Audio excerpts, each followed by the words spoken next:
as you all know, every jiu-jitsu match starts on your feet, and there has to be a takedown, or at least there has to be somebody grabbing the gi before they go to the ground and pull guard.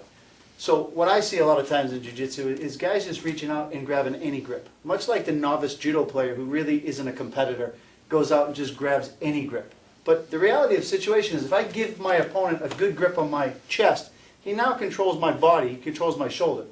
He prevents me from being able to turn in on my throws.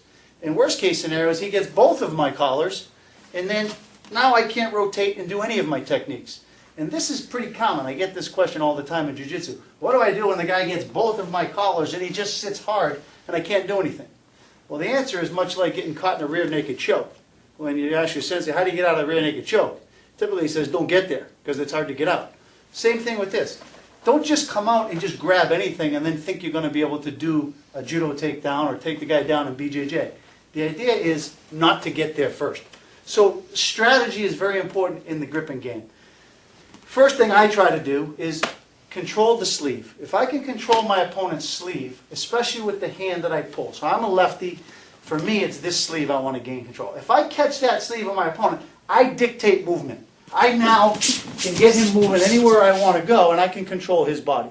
So ideal grip for me, and most judo players, or if you want to throw your opponent, is sleeve, lapel, or sleeve, sleeve. If I have this grip, he really can't do much, and I can even control his hips from here.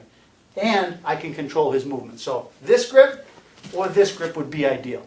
Most of the techniques we taught you came from a standard grip. Okay? This then allows me to create motion and ultimately take him down.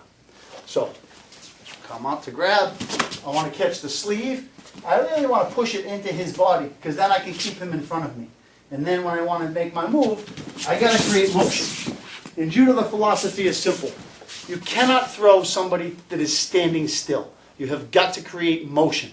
Or you have to get a reaction out of your opponent in order to throw him properly. So, for example, we come out, what I typically see is like home run.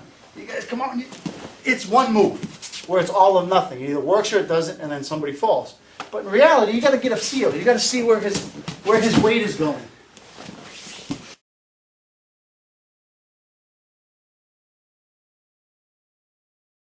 You want to create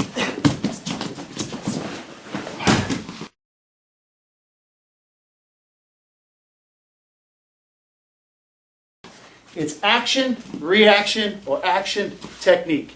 Set them up, get a feel for where they're going, and then execute the technique. That's the key to successful throws and takedowns.